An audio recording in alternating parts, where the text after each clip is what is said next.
na bang magbakasyon ng isang araw lamang mga kasambahay? Well, ano pang hinihintay nyo? Good morning kuya at good morning mga kasambahay!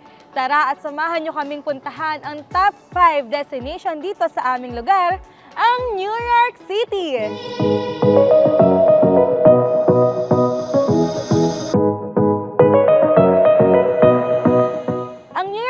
Ay isa sa mga kilalang syudad dito sa Estados Unidos. Hindi lamang dahil sa financial influence ito sa buong mundo, kundi maging sa fashion, sa tourist destinations, at diversity ng syudad. Kaya tara, samahan nyo kami mga kasambahay. Ang ating first stop ay Grand Central Terminal.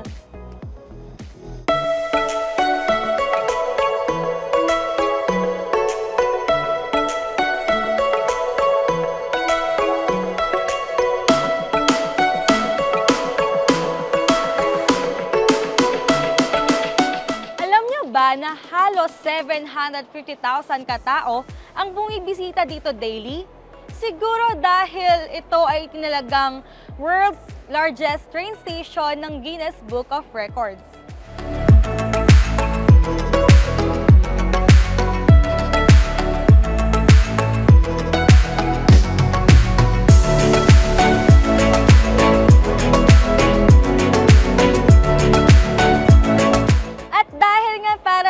New Yorkers, time is gold. Kaya naman tinagurian din bilang The Clock ang Grand Central Terminal, kung saan ito ay na-feature na sa iba't ibang movies tulad ng Superman, Men in Black, at maging sa Filipino movie na In My Life.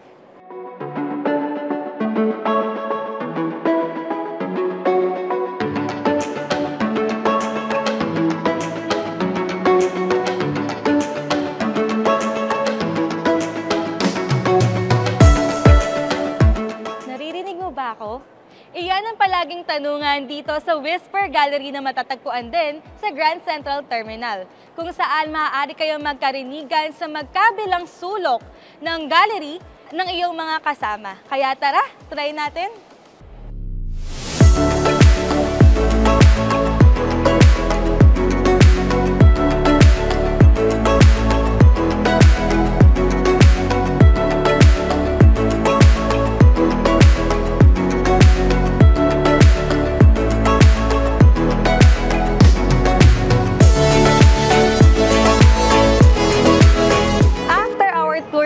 Central Terminal mga kasambahay, dadaling ko naman kayo ngayon sa isa sa top observation deck dito sa New York City. Walang iba kundi ang Empire State Building.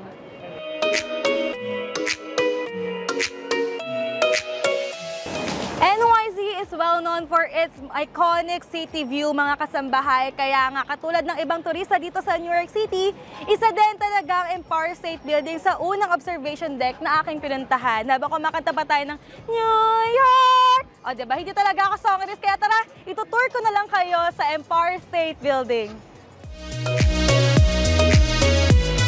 Nakilala ang Empire State Building dahil sa taas nito na 1,200 feet mga kasambahay. Kaya maaari mo nang makita ang buong New York City, lalo na ang mga iba't ibang matataas na building sa city tulad ng Rockefeller, World Trade Center at mga surrounded island ng Manhattan. Welcome to Little Island mga kasambahay! Alam niyo ba na ang Little Island ay ang man-made floating island dito sa Hudson River? At ito din ang unang construction na ginawa dito sa New York City after ng pandemic. So itong lahat na nakikita niyo dito sa aking likuran ay part siya ng Little Island at this is open for free lamang. Kaya tara, samahan niyo kami at ating explore ang Little Island.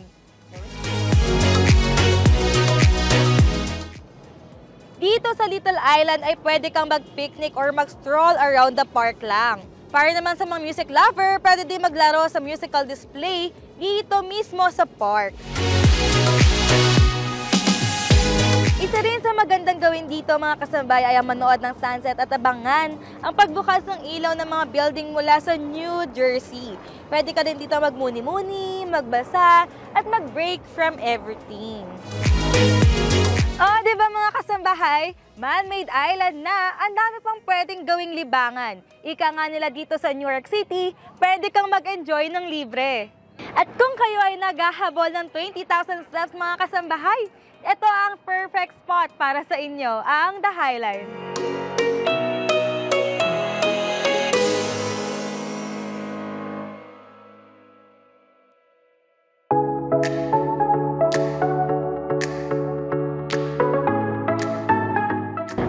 Pagdating natin sa endpoint ng The Highline mga kasambahay, akin naman kayong dadalhin dito sa The Vessel!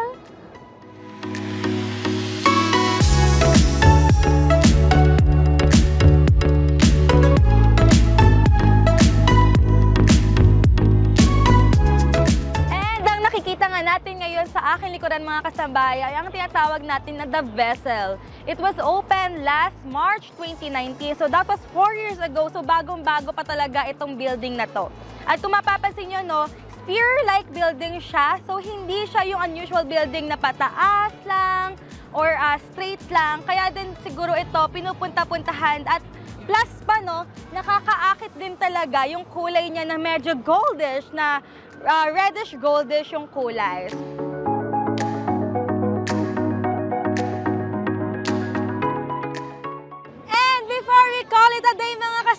Siyempre, hindi ako papayag na hindi ko kayo dadalhin sa aking pinaka-favorite spot dito sa New York City.